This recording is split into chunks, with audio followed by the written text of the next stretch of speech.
will start the presentation, and then I will give an overview of the project objectives, and then Benedikt will actually speak about the more interesting part, I think, or the most more applied stuff.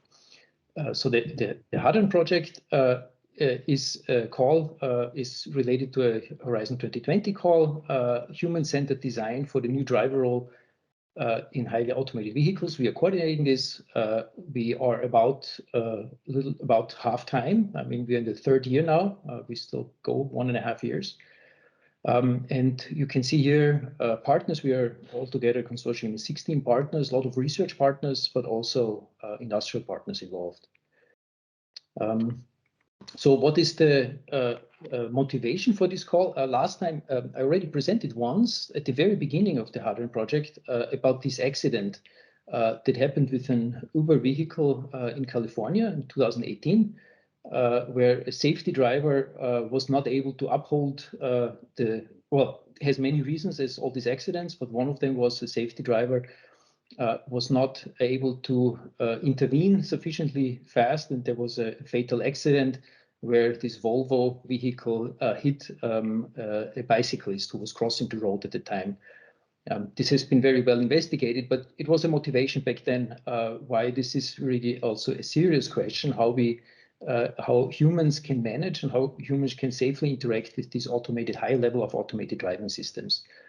So this is the motivation for this project, and the objective that the EU gave to us is to look for solutions to ensure a safe transfer between use cases, maybe different use cases for automated driving vehicles. So we have in ADL2, we have conditional partial automated driving, we have higher levels of automated driving. So how can this work in a better way?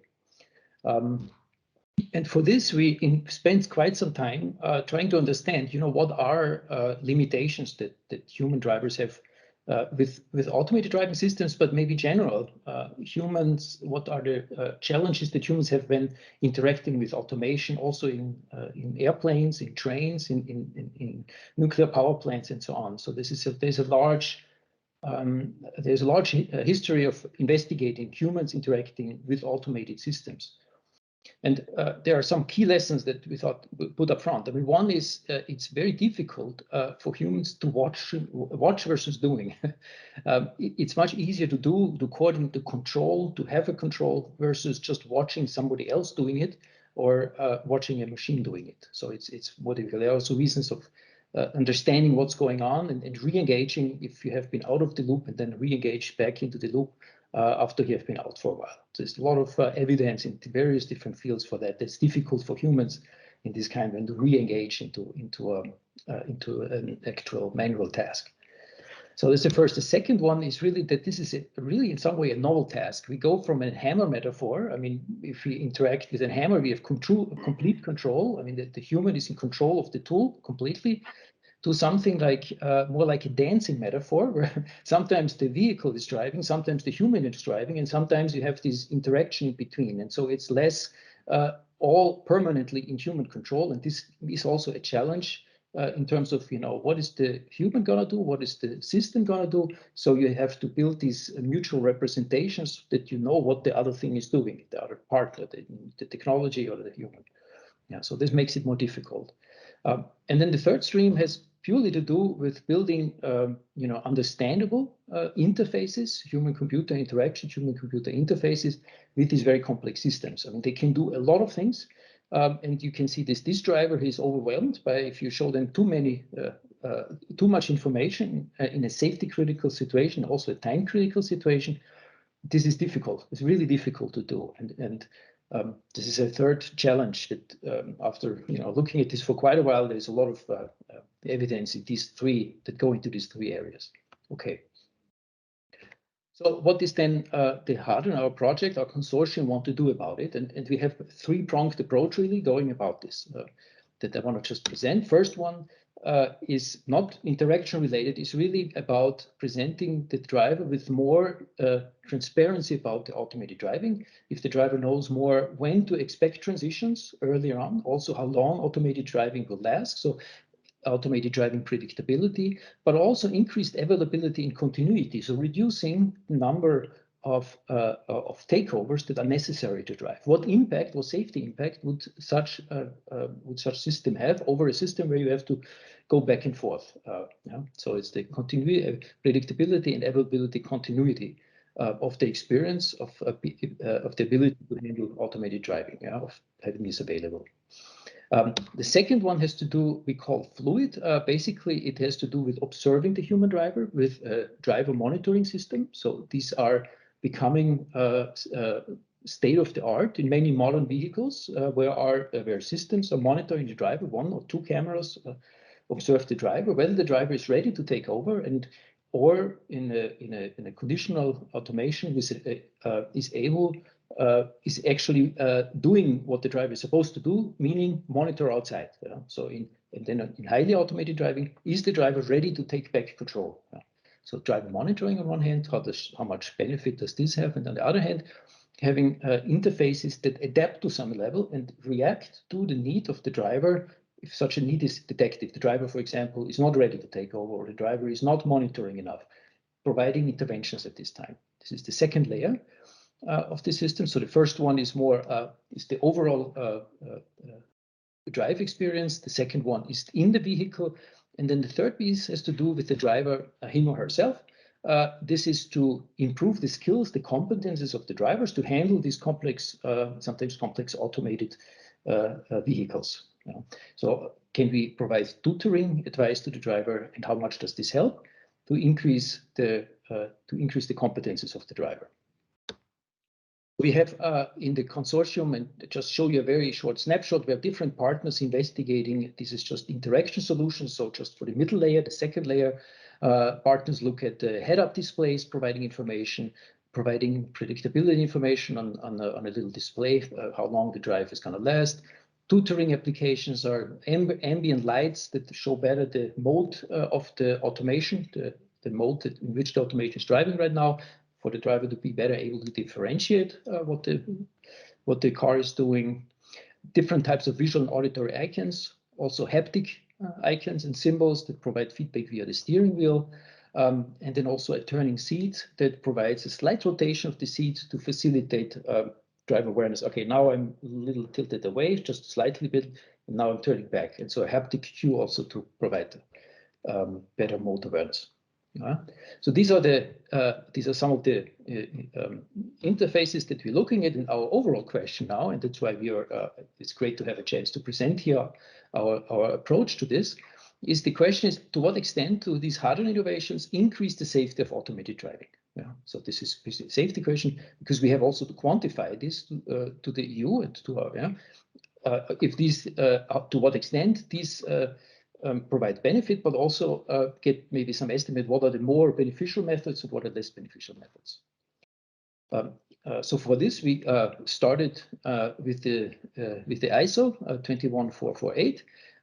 And look in Appendix B, there is a nice overview of deriving sort of related misuse scenarios, it's called in there, where there is a process of steps included to resolve. So first, consider misuse scenarios, consider the stakeholders. So this is a capture figure from the text. Consider misuse cases, consider interaction between the driver, and then consider environmental conditions. So there is laid out a set of steps here. And the term misuse is also defined a little more, so we understand better that misuse very often means human errors. And with the term human errors, this opens up to extend to large areas of research that have looked at human errors, human error likelihood estimations and quantifications in other domains. Most of this, for example, nuclear energy domains have seen a lot of human error quantification. And this is what we're going to report. And actually, Benedikt is going to report on these methods that we have found so far.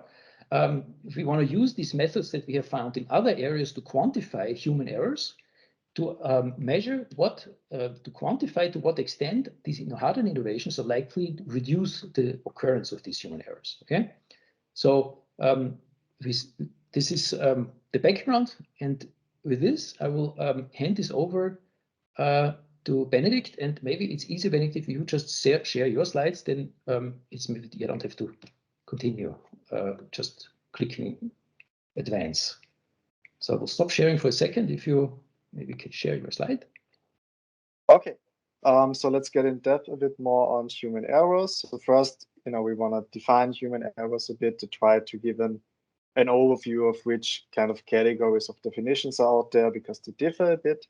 Broadly, we can distinguish between classes of definitions that are mostly focused on intentions versus definitions that are focused on system tolerance, right?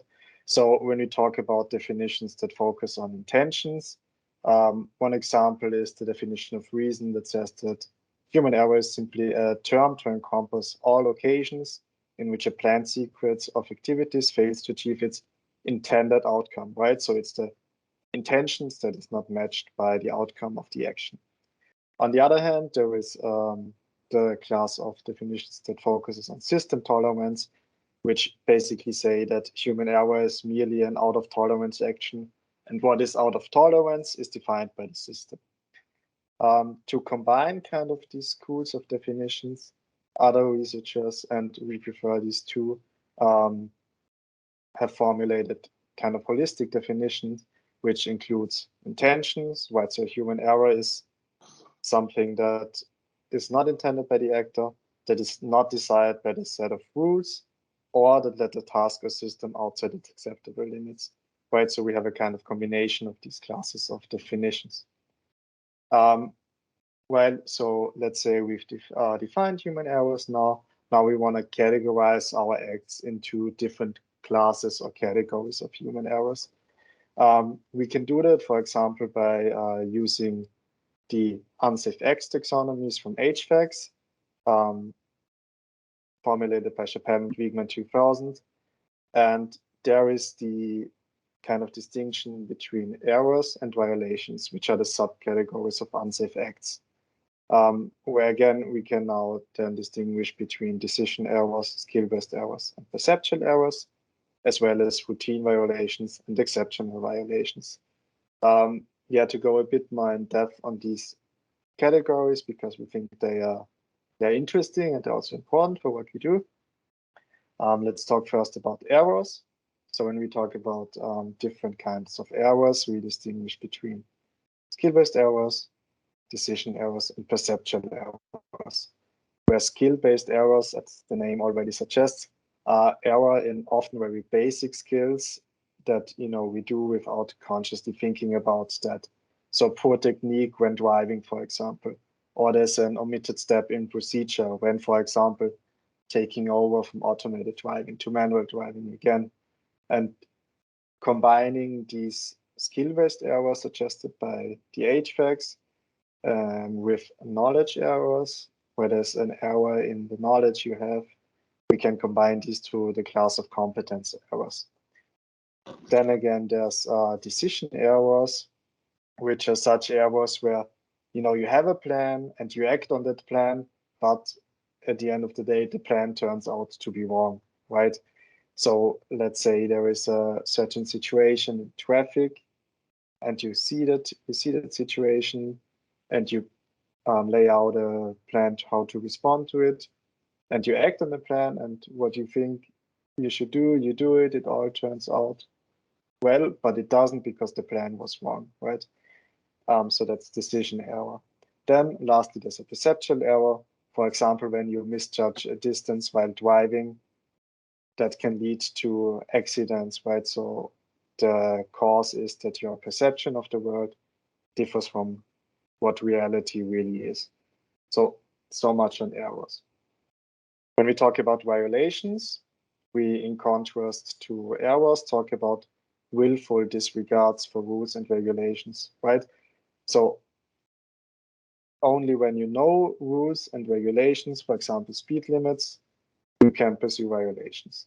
Here, we want to distinguish between routine violations and exceptional violations, where routine violations are such that are more habitual by nature, that people, just do all the time. They drive 5 kilometers per hour faster than allowed, so you drive 55 kilometers per hour instead of 50 kilometers per hour.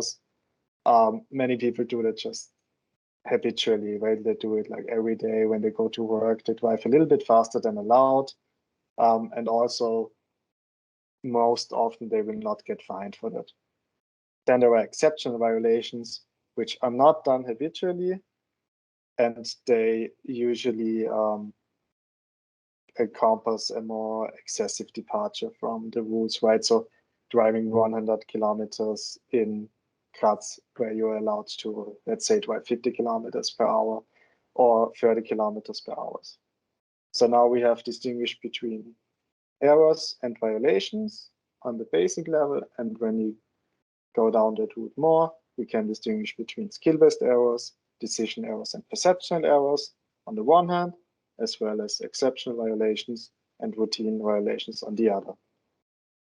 Okay, so now having talked a little bit about human errors, what we want to do eventually is quantifying the probabilities of human errors in different scenarios, which, as you can imagine, I guess it's not an easy thing to do. And there are several techniques out there. And what we did is we performed a review of the state-of-the-art methods, and we identified various methods where we then tried to filter out the most promising one, which we took to be the method called Human Error Assessment and Reduction Technique, or HART, which was developed in 1986, was widely validated and is used and is still being used in different areas such as the healthcare sector, the rail sector, aviation, and nuclear industry, where, as Peter already mentioned, there's been a lot of quantification of human error probabilities been going on over the years. One might now think, okay, 1986 seems a bit old.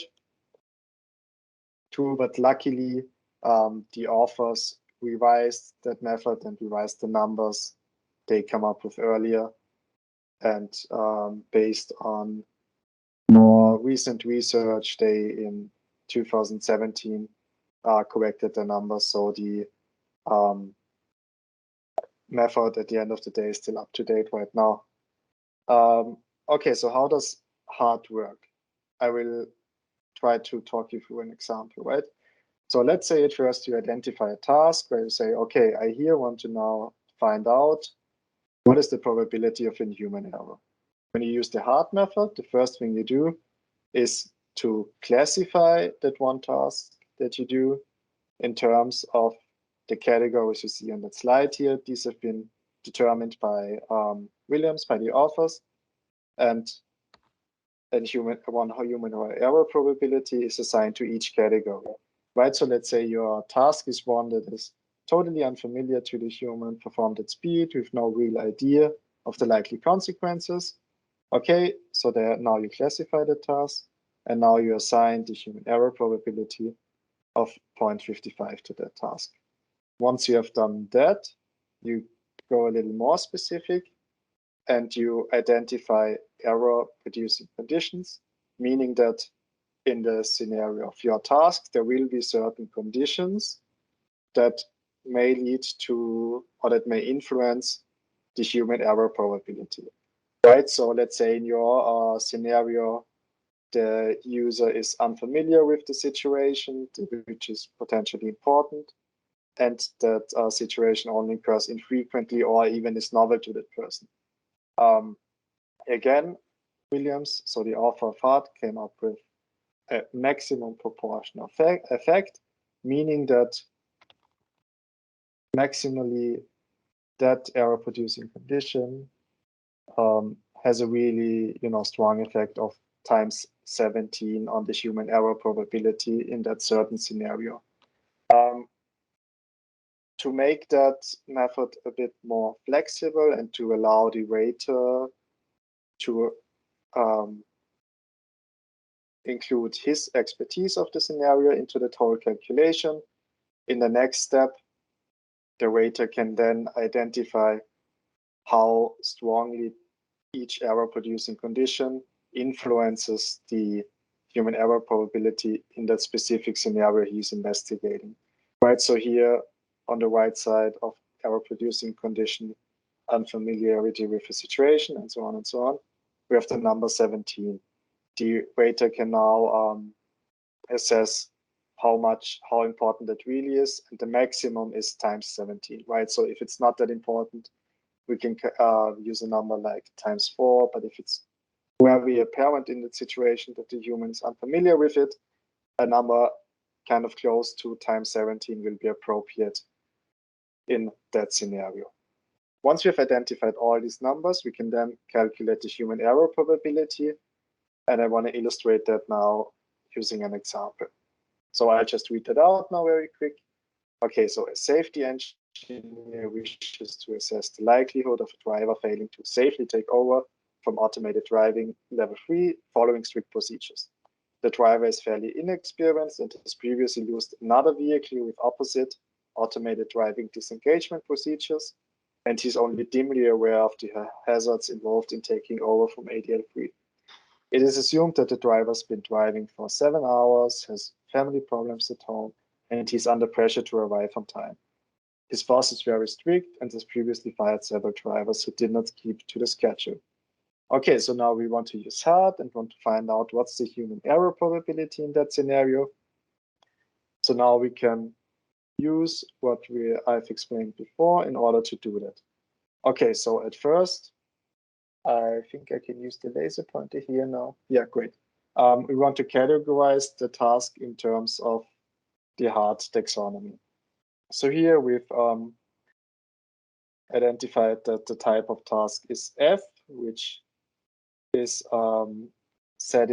resetting the system to an original or new state following some procedures, and the identified unreliability probability is 0.003.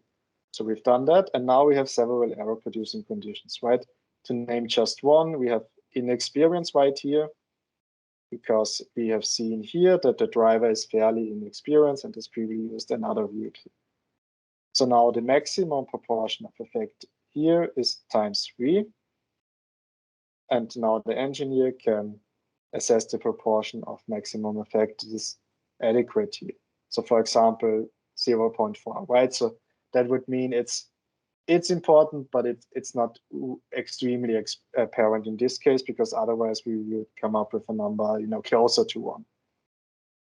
So once we have done this with all error-producing conditions we've identified the error-producing condition, we have identified the assessed proportion of effect. We can calculate the assessed effect for each condition, and then multiplying each number by each, we come up with an error-producing condition and human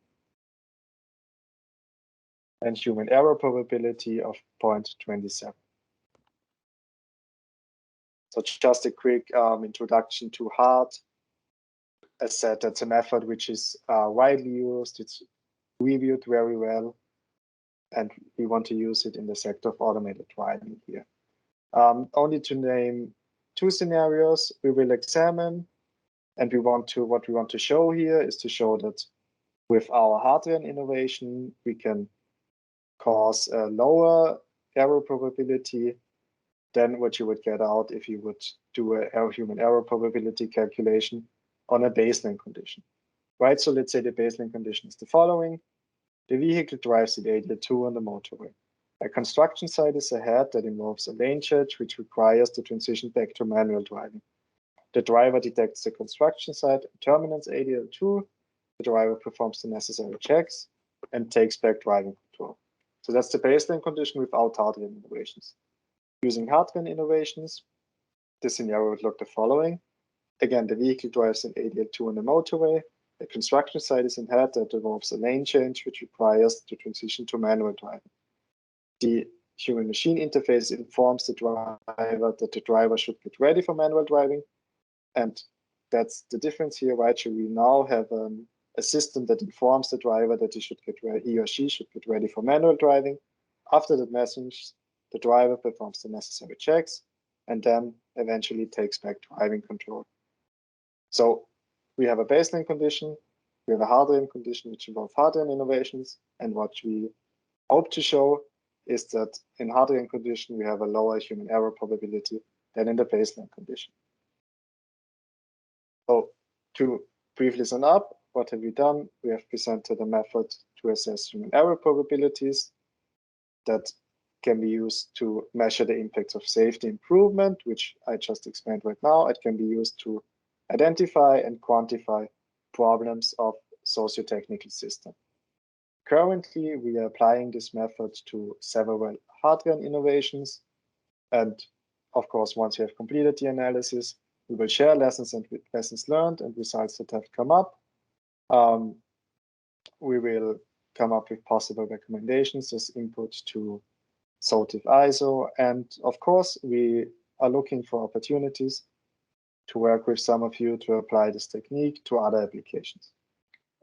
And now we have some time for questions and discussion. Thanks for listening.